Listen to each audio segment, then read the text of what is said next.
Hello, in this video I'm going to talk about the accounting equation, the accounting elements, and then the account titles. And account titles, as mentioned in the previous video, are the words that we use in our journal entries. So I'll start by giving the accounting equation. So I'll write it first. Okay, so this is our accounting equation. Assets equal liabilities plus equity. Your question now is, what do they mean? To simply explain these elements, no? By the way, these are elements. Assets, liabilities, equity, elements. So what are assets? Assets, these are resources of the company. Whatever the company has, those are assets. Now, how about liabilities? Liabilities, these are resources of the company from outside parties. For example, you borrowed money from a bank. So bank is an outside party, right? But you receive money, which will now form part of your resources. That resource came from this element, liabilities. So given that, how about the equity now? Resources pa rin, but these are from inside the company.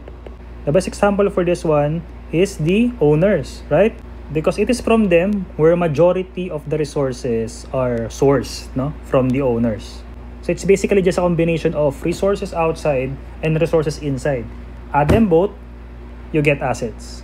And assets and also liabilities, they have subcategories. So we have current assets, then we also have non-current assets. For liabs, we have current liabs and non-current liabilities. Question: how about equity, sir? Don't we have current equity and non-current equity? We don't. So you have the subcategories here. And before I give what is under these categories, let me first differentiate them. So current assets versus non-current assets. Current assets are resources with a life of 1 year or less.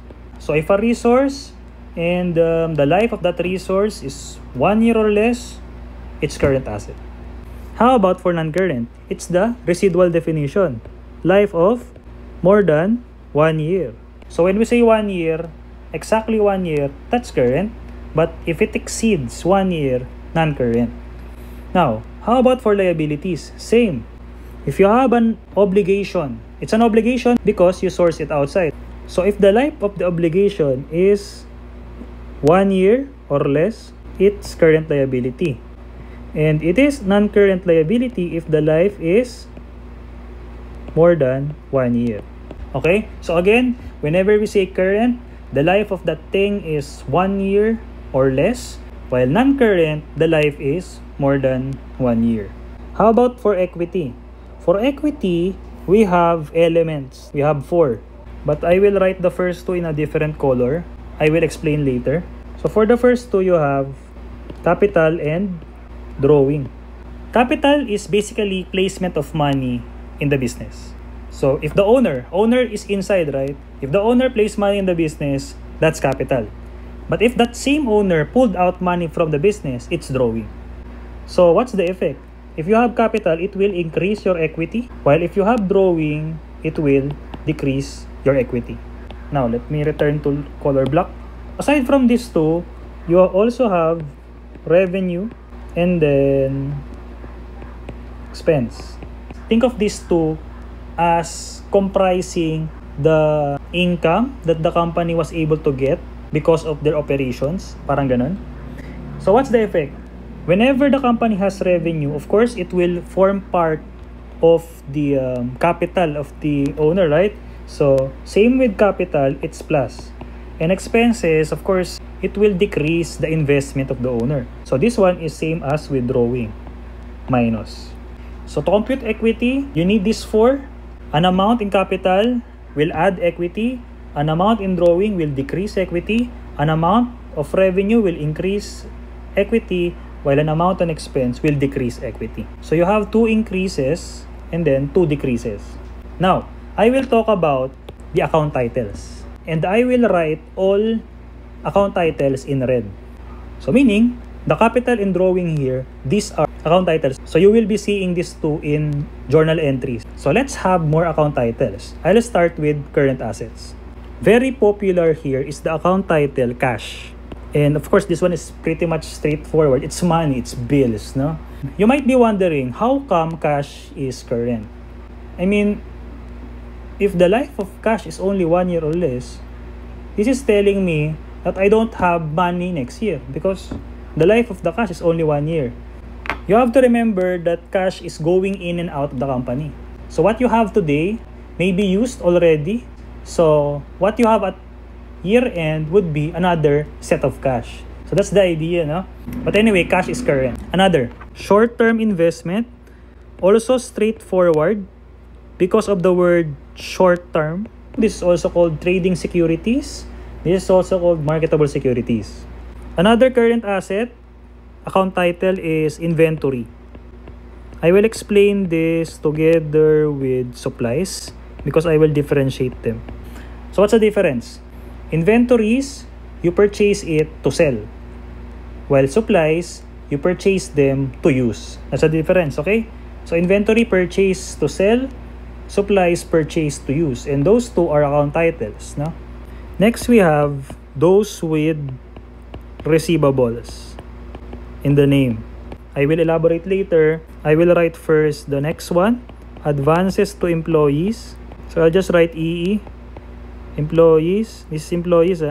So what's the difference? Receivables, these are future collection from customers, while advances to employees, future collection from employees. So these two are future collection. And what do I mean by receivables here? You will commonly see accounts receivable and notes receivable. And normally you get them from customers. So it will work, no? So again, receivables, future collection from customers, while advances to employees, future collection from employees. Another is prepaid expenses. And I wrote it in black because this is not a specific account title, is actually general, no? By the way, the other name for this one is prepaid assets, no? So prepaid expenses or assets, these are advance payment for something that you will use in the future. For example, rent, insurance, subscriptions. So instead of writing prepaid expense or assets, you might want to use a more specific name. For example, prepaid rent. Okay, yan, specific. Prepaid insurance, and so on. And by the way, this is very important. Just because the name has expense in it doesn't mean that it is an expense. For example, this one, diba? You are seeing the word expense, but that is not an expense because under equity you have expenses, right? And then last one is accrued revenue. Another name for accrued revenue is accrued income. This one is following the accrual basis, which I discussed in the last video. Again, you need to know the concepts so that you understand. So accrued revenue income, this is following the revenue recognition principle. You were able to do the service, but there is no collection yet. So this one will form like a receivable to you, diba? This one has revenue in the name, income in the name, but it's asset, not part of equity. Next, I will talk about non-current assets. The first one here is long-term investment. Why? Because it's in the name. If short-term asset is under current, long-term investment, of course, is under non-current, obviously. Next, land. Third is building, self-explanatory. Next, equipment. I will explain this after I write number 5. Number 5 is furniture and fixture. So I'll just write this 5, no? Of course, there are others, but these are the common ones. Okay, so what is the difference between equipment and furniture and fixture? This is what I noticed. Equipment, this is run by electricity or like fuel. So under equipment, you have computer, car. But for furniture and fixture, fuel will not help you. Electricity will not. Why? Because the example for this one are your tables, chairs, okay, those things. So that's your account titles. Now let's have the ones under current liabilities and non-current liabilities. So for current liabilities, anything with payable So meaning, in the account title, you see the word payable except LBM. Because LBM, this is under non-current liabilities, which I will explain later. Number 2, you have here accrued expense. And again, just because you see expense doesn't mean it's an expense. Another name for this one is accrued payable. That will work. Accrued liability, okay din yan. This one is following the expense recognition principle. Once you use something, it should be recognized regardless of payment. So if you are not able to pay, you will recognize a liability, this one, accrued expense. But you may want to label it using the payable except LBM. Pwede rin yun. Another for this one is what we call unearned revenue. This is also called unearned income. Again, you saw the word revenue, but that's not revenue, right? So for this one, this is what happened. You are a service provider and you were able to get the money right away. Since you already have the money, what happens now is you have an obligation to the person who paid you. And that obligation to do service, that's an earned revenue. Okay? So this is a liability, not revenue, just because you see the word revenue. Mali yun.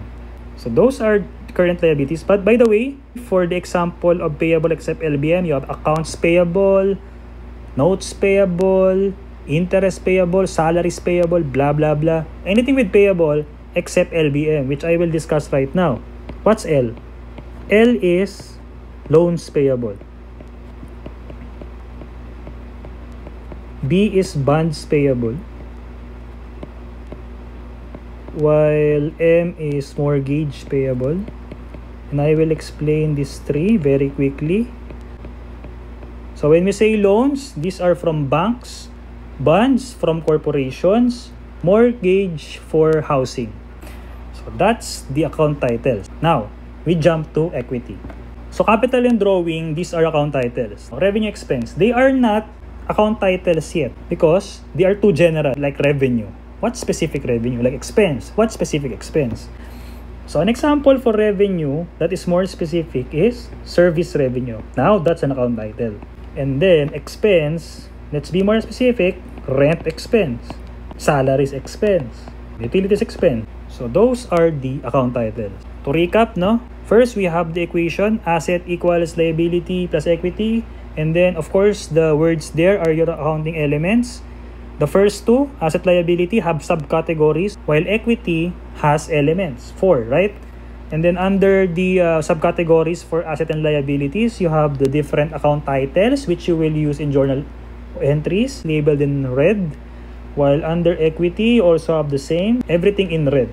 Those are account titles, and you will see them in journal entries. You will be using at least 2 of them in every transaction, following the double entry system. So in every analysis, you don't just say cash, because cash is just one. You need to look for another account title or more, depending on the transaction. Anyways, so I'm done. So in the next video, I'm going to analyze business transactions.